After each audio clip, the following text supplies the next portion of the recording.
स्वागत है आप सभी का आरजे रिद्धू चैनल में। और आज दिन के बज चुके हैं 2:30। ब्रेकफास्ट लंच सब कुछ जैसे तैसे हो गया है। जैसे कि आप देख सकते हैं पीछे बैकग्राउंड, मैं गुड़गांव आ चुकी हूँ।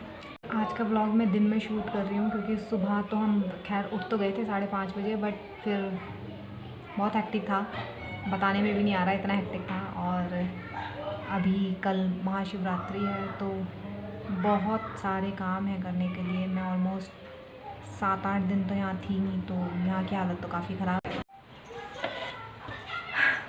इसी के साथ बज चुके हैं शाम के पूरे 5। और मैं एक्चुअली शाम को कभी भी साफ़ सफाई नहीं करती हूँ। साफ़ सफाई इन द सेंस झाड़ू पोछा नहीं करती हूँ शाम को, मगर आज मुझे करना पड़ेगा क्योंकि मैं तो 7-8 दिन से संगम विहार में थी और पूरा घर यहाँ पे गंदा हो रखा है। रिद्धि के पापा तो मुझे, और ऊपर से कल शिवरात्रि है तो मुझे आज रात को ही करना पड़ेगा क्योंकि कल ऑफिस भी है। और बस बिना बोले हम काम शुरू करते हैं क्योंकि सनसेट होने वाला है और मैं सूर्यास्त के समय कभी भी झाड़ू पोछा नहीं करती हूँ। मगर आज इमरजेंसी है, बट 6:21 पर सूर्यास्त होगा तो अभी बज रहे हैं 5, तो अभी मैं ये सब कुछ कर सकती हूँ, इसलिए बिना समय गवाए साफ़ सफाई। जैसा कि मैंने बताया वीडियो की शुरुआत में कि मैं सूर्यास्त के समय झाड़ू पोछा बिल्कुल नहीं लगाती क्योंकि ऐसा कहा जाता है कि इससे दरिद्रता घर में आती है। इसीलिए सूर्यास्त के आसपास और सूर्यास्त के बाद तो बिल्कुल भी झाड़ू और पोछा नहीं करना चाहिए। क्योंकि रिद्धि अपनी दादी के साथ थी तो मैंने फटाफट अपने ऑफिस के काम से ब्रेक लिया और झाड़ू पोछा करना स्टार्ट किया क्योंकि मैं ज़्यादा और रिस्क नहीं ले सकती थी।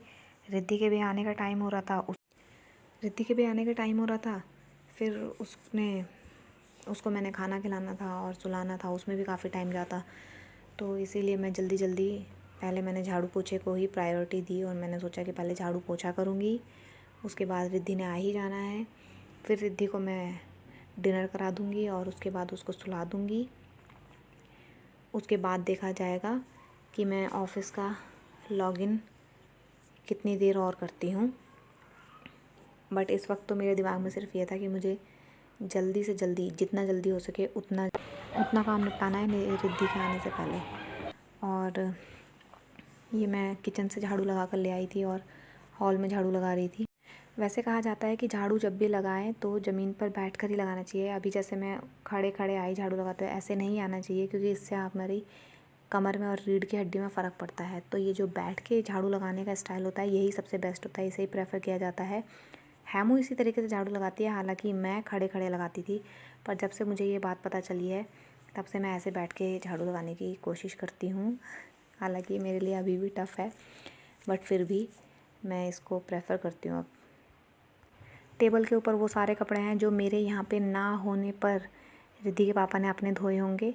टेबल के ऊपर वो सारे जमा हैं, रिद्धि के खिलौने जमा हैं, और अब इसके ऊपर वो और भी कपड़े आएंगे जो कल मैंने आने के बाद धोए थे। अब मैं आ चुकी हूँ कमरे में, और कमरे में क्योंकि कमरे में हमारी 2 बड़ी खिड़कियाँ हैं तो उजाले की कोई कमी नहीं है, जिसके लिए हम पहले बहुत तरस चुके थे। अब हमारे पूरे घर में किसी भी कोने में जाएंगे उजाले की दूर तक कमी नहीं है। कहते हैं कि सूरज की रोशनी से काफ़ी ज़्यादा नेगेटिविटी तो खुद भी दूर हो जाती है, तो अब तो हमारे घर के हर कोने में सूरज की रोशनी ही रोशनी है।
सुबह मॉर्निंग में ही गद्दे और तकिए बाहर धूप में रख दिए थे और अब मैं उनको पहले कमरे में ला रही थी क्योंकि मुझे तुलसी जी की तरफ भी जाना था झाड़ू लगाने के लिए, और बीच में रखे हुए थे ये गद्दे और तकिए जिससे रास्ता ब्लॉक हो रहा था।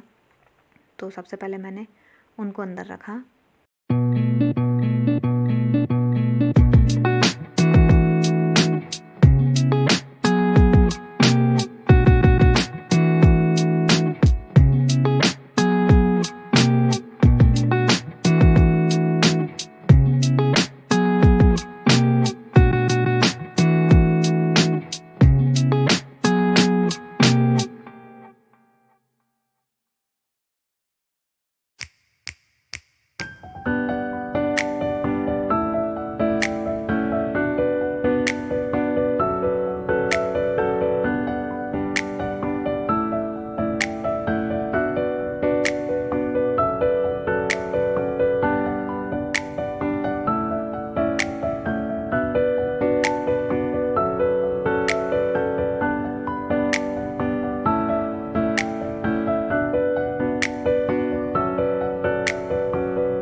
हालांकि मैंने कल सुबह भी ये सारी सफाई करनी है, मगर एक जो मतलब कहते हैं कि एक बर्डन था दिमाग में, एक बोझ था कि नहीं मुझे मेन तो अभी ही करना है। अब कल सुबह भी होगा बट मेंटली प्रेशर नहीं होगा उस टाइम।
हमारा घर अभी बने हुए 1 ही महीना हुआ है, आज ही 1 महीना पूरा हुआ है हमें गृह प्रवेश किए हुए, और फर्श बिल्कुल नया है कि मतलब कितना भी पानी इसमें पड़ जाए, कितना भी पोछा लगाओ तो वापस इसका टेक्सचर वैसा ही हो जाता है कि जैसे इस पर कुछ किया ही नहीं गया हो। बट फिर भी हम तो करेंगे, हम तो पोछा लगाएंगे।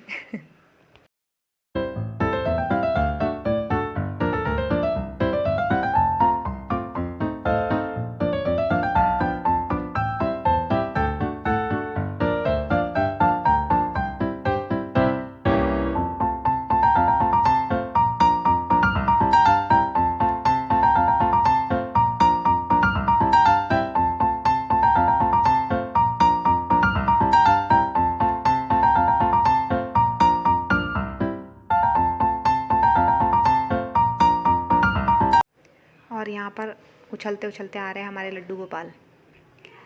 अब हुआ असली काम स्टार्ट। तो इसके बाद तो इन्होंने जो किया है वो बताने लायक ही नहीं है। रिद्धि की दादी ने तो बहुत कोशिश करी कि रिद्धि उनके साथ ही चली जाए, बट रिद्धू भी अड़ी रही और रिद्धू ने विजय हासिल की है। इसीलिए जब वो अंदर आई तो आपने ध्यान दिया होगा कि वो उसने पीछे मुड़ के भी देखा था कि दादी कहीं मेरे पीछे पीछे ही तो नहीं आ गई है।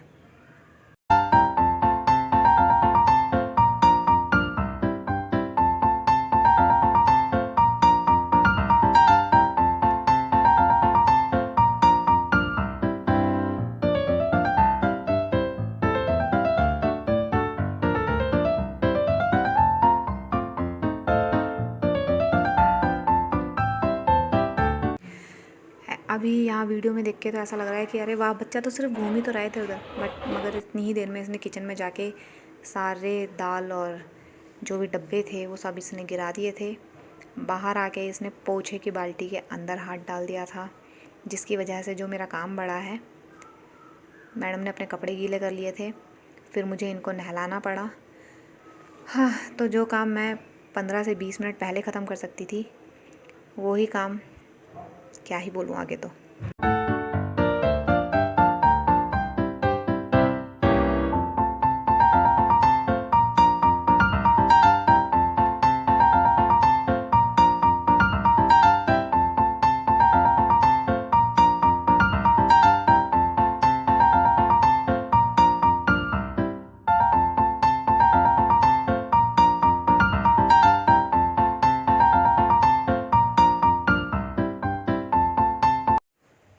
ये देखिए, इन्होंने नहाना है तो जॉनसन बेबी लेकर ही घूम रहे हैं साथ साथ।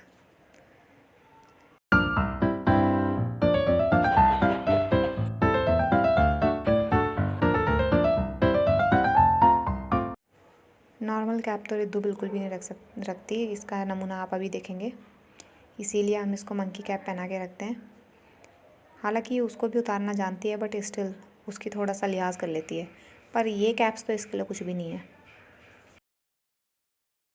क्योंकि रिद्धू नहा चुकी थी और शाम के 6:30 भी बज रहे थे, तो मुझे इसको डिनर कराना था।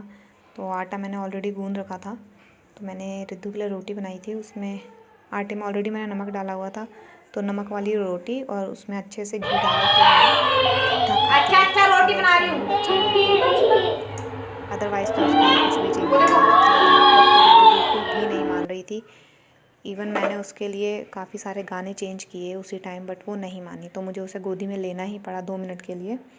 और फिर मैंने उसको जीरे का डिब्बा पकड़ा दिया कि शायद वो मान जाएगी, बट वो उससे भी नहीं मानी, क्योंकि इस टाइम तक आते आते रिद्धू बिल्कुल भी मूड में नहीं होती कि वो थोड़ा भी इधर उधर कोई एक्टिविटी करे। उसको चाहिए होता है कि सिर्फ मम्मी मुझे पकड़ ले और मम्मी मेरे साथ बस बैठी रहे, मेरे सामने बैठी रहे। बच्चा मिट्टी खाए समझ में आता है, मगर मेरा बच्चा तो भाई दरी के बाल, और क्या ही बताऊं। ये आप देख सकते हैं यहाँ पे। फिर मैंने उसकी पिटाई करके उसको किचन से रफ़ा दफ़ा किया।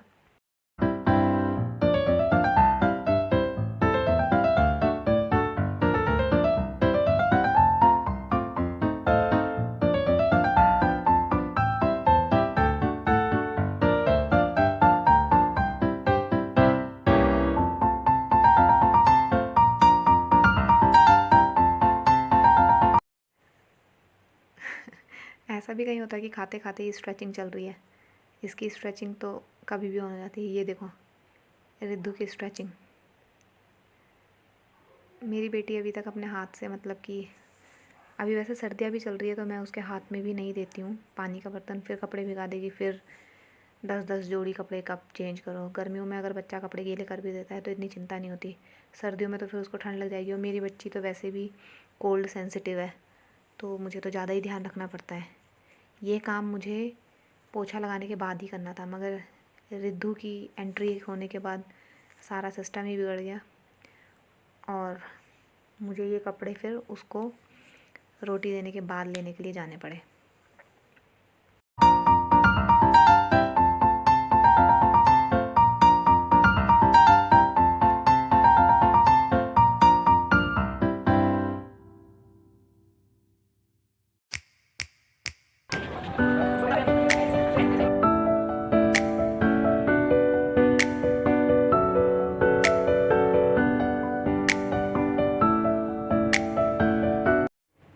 यहाँ पर मैं वॉशरूम के फ्रंट का एरिया साफ़ कर रही हूँ, जहाँ पर मैंने रिद्धू को नहलाया था, वहाँ सारा गीला था। तो जब मैंने रिद्धू को रोटी वगैरह बनाकर दे दी, उसके बाद मैं वहाँ पे सफाई करने गई, क्योंकि वैसे तो मैं रिद्धू को नहीं जाने देती, मगर फिर भी हमने भी जाना है, इसके पापा भी आएंगे। तो पहले मैंने उसको सुखाया, क्योंकि फ़र्श गीला हो रहा है, तो फिर काफ़ी देर तक वहाँ का एरिया काफ़ी देर तक गीला ही रह रहा है, क्योंकि वहाँ पे धूप तो पहुँच नहीं रही है, तो वहाँ का फ़र्श अभी भी थोड़ा सा सेंसिटिव है। इसके बाद मैंने अपना सिस्टम लॉगिन करके चेक किया कि कितने मैसेजेस पेंडिंग थे, क्योंकि जब मैंने ब्रेक लिया था तो काफ़ी सारे मैसेजेस साउंड आ रहे थे। और फ़िलहाल के मैंने सिर्फ मैसेज चेक किया और वापस से स्क्रीन लॉक कर दी थी, क्योंकि पहले मुझे रिद्धू को सुलाना था। इसी के साथ आज का व्लॉग मैं यहीं एंड करती हूँ, क्योंकि इसके बाद तो बहुत सारे काम थे, तो वीडियो बहुत लंबी हो जाती। आशा करती हूँ कि आपको ये वीडियो पसंद आया हो, या कहूँ कि मेरे शाम का रूटीन या फिर आज का जो रिद्धि के आने के बाद अनएक्सपेक्टेड चेंजेस हुए शेड्यूल में, वो पसंद आया हो। Thank you so much. अपना ध्यान रखिएगा। मिलते हैं, इसी के साथ मिलते हैं अगली बार। तब तक आप भी अपना ध्यान रखिएगा, हम भी अपना ध्यान रखते हैं।